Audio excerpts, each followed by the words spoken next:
Okay, hi all, welcome back to my kitchen. Sorry it took me a minute. I went through every cookbook I have looking for a carrot cake, and the older books from the 1950s and early 60s, none of them have a carrot cake recipe.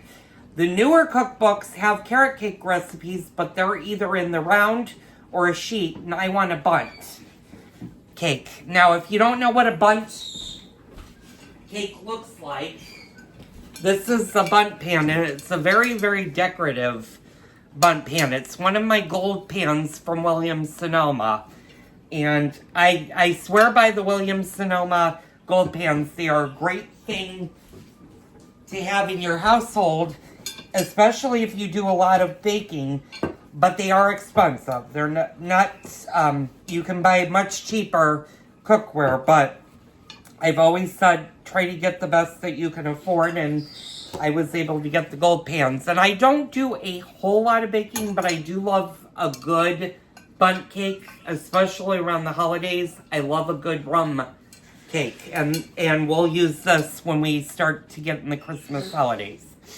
So, put this off to the side because you are going to need to spray it with baking spray.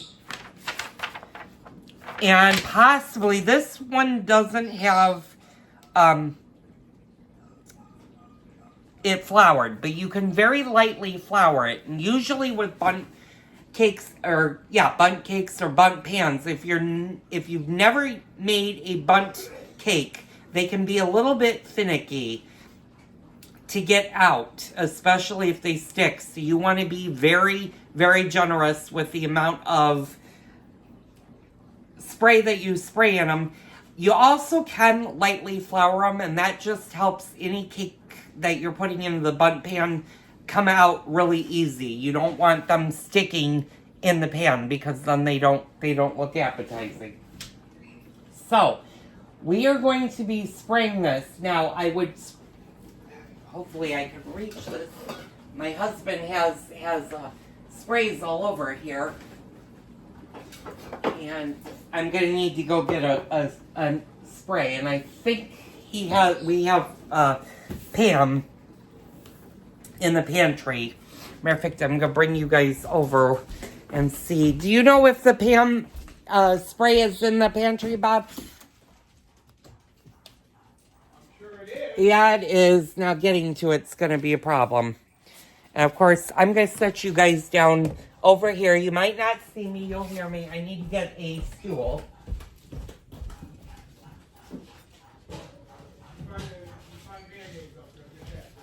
Oh, you need a mayonnaise?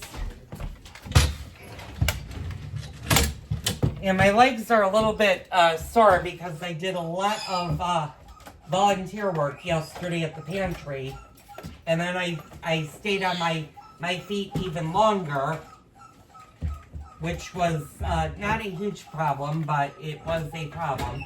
And my husband told me to get cooking oil, but I don't know why, because there's 4 bottles up here if he would have looked, but he didn't. So, okay. I have that, and he requested me to grab a careful, mayonnaise, which I have right here. Though I'm sure I have other mayonnaises in here. Okay. I have it. It's in my hand. Sorry about that. He was hollering and I've got my hands full of stuff. So, let me put you guys down here for a second. Okay.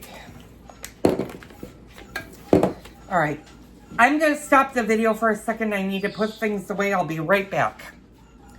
Okay, I'm back. I just need to put this in the refrigerator.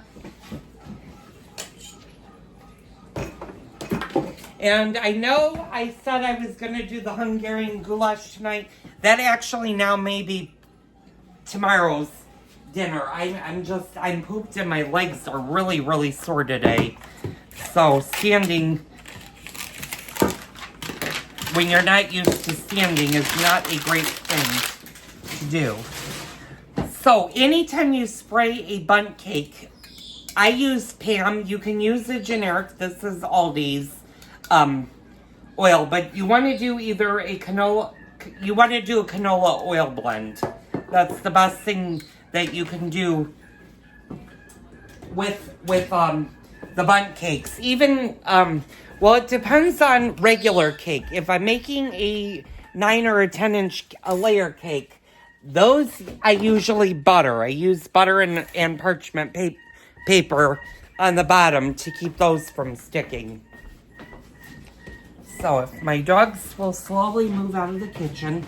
Okay, so for this recipe, you're going to need 2 1/4 cups of all-purpose flour, 1 1/2 teaspoons of baking powder, and you're going to match it. So you're going to do 1 1/2 teaspoons and 1 1/2 teaspoons of baking soda.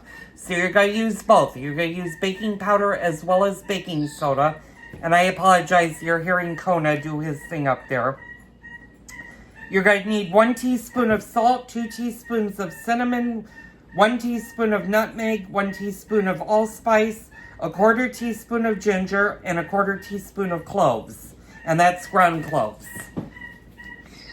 You're going to need 1 cup of vegetable oil. And again, you're going to use you can either use the vegetable oil or you can use the canola oil.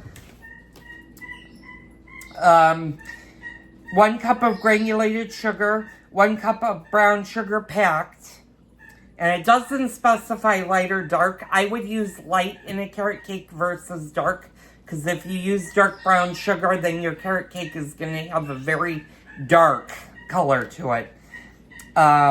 2 teaspoons of vanilla extract, and then you're going to need 2 1/2 cups of shredded carrots and 1 cup of walnuts chopped. And we're actually going to add another ingredient, and that is we're going to add a box of sun-made raisins. Now you can use, depending on how you want your carrot cake to look, you can use the dark or the yellow or the white ones. That's a personal preference, and it's up to you how you want to do that.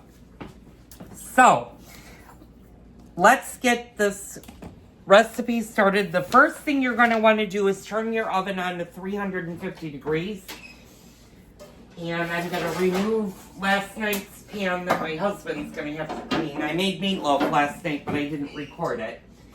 You're going to want your...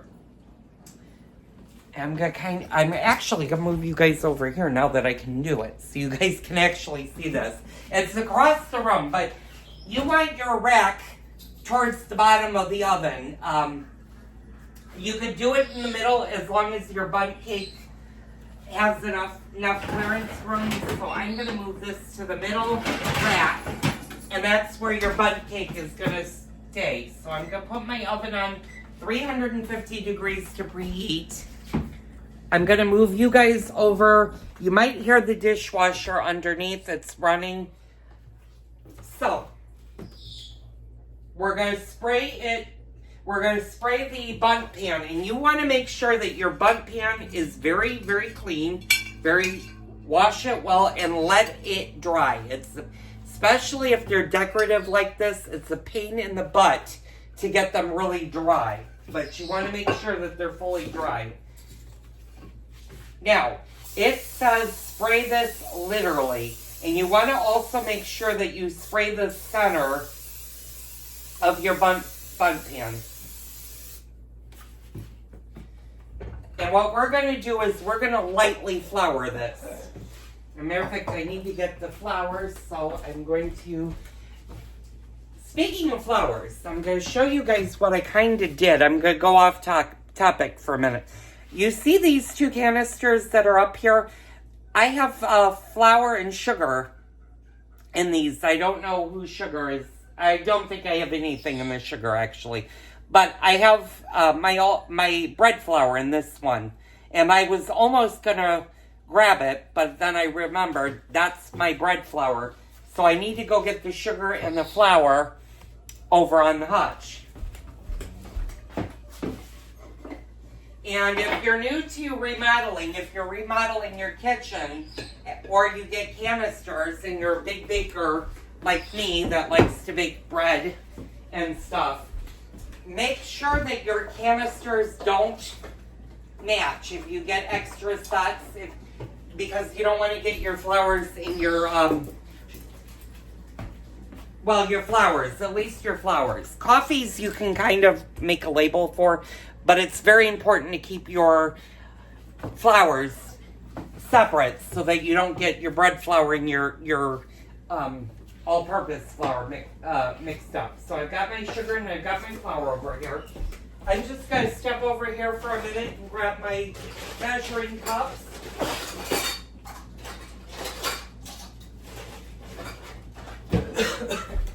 And I got my measuring cups and measuring spoons.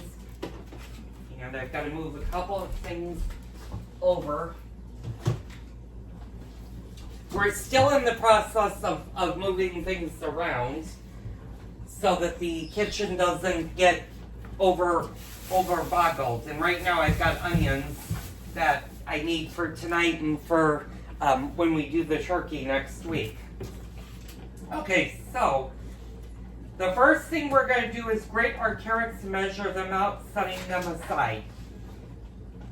And then in a large bowl, it says to whisk together your flour. What we're going to do is we're actually going to sift it. So the first thing it says, and I'm going to turn you guys over here, and it's so nice not having you guys on the garbage can anymore. And there'll be times where I might need to do that, but hopefully not too many times. So let me get this out of the way. I don't have to have my husband come up and do that. First thing we need to do is prepare our carrots. And unfortunately, you guys are as far back as I can possibly get you. I'm going to angle you guys down a little bit. You may feel a little bit tipped, but I've got our carrots, and then I bought even more carrots. And I'm just kind of looking at the carrots, and I think I'm going to use these whole carrots that I got from Aldi's today because they look a little bit better. And what we're going to do is we're going to just run our carrots under water.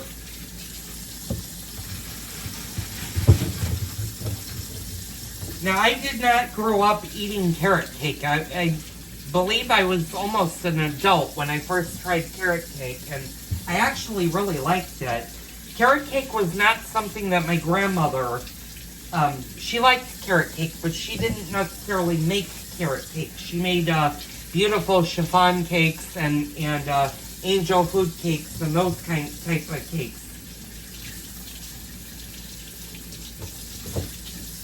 So I'm just getting a bunch of carrots done. I'm going to leave these. We'll do something else with those later on. So my carrots, I'm going to move you guys to the opposite side now so you can see all of my carrots have been washed right here. Pardon me, my darling.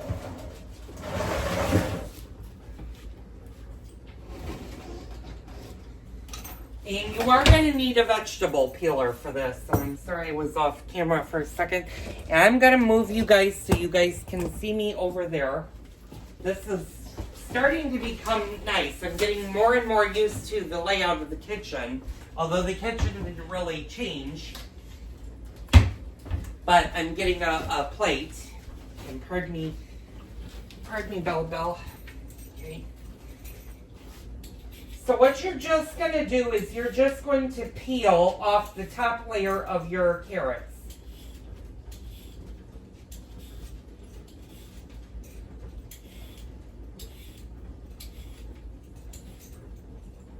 Now, one thing you can do with if you have extra carrots is you could always do a carrot salad. And that's something else I didn't grow up eating. Maybe once in a blue moon, I think Grandma would make a carrot salad, but it wasn't that often. So, and I'm sorry I have my back to you, but you're just going to grate your carrots. And carrots will actually, if you treat your carrots well, they will actually last a very, very long time in your kitchen. If you put them in a cool, dark area of your house, and I'm gonna move you guys over back here. They will actually keep for several months. And if you have what they call, I think they call it a root cellar, back in the olden days, and we're talking about the 1800s, farmers used to have a particular room in their basements or below ground where they keep all of their root vegetables, and they would last pretty much the entire winter.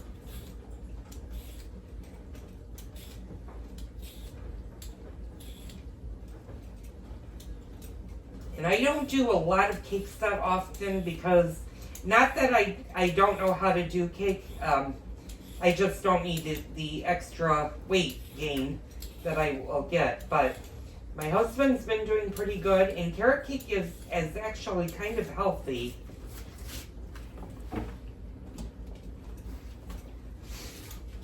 To do. So it's going to take me a moment to do all of these carrots. So I'm going to stop the video for right now.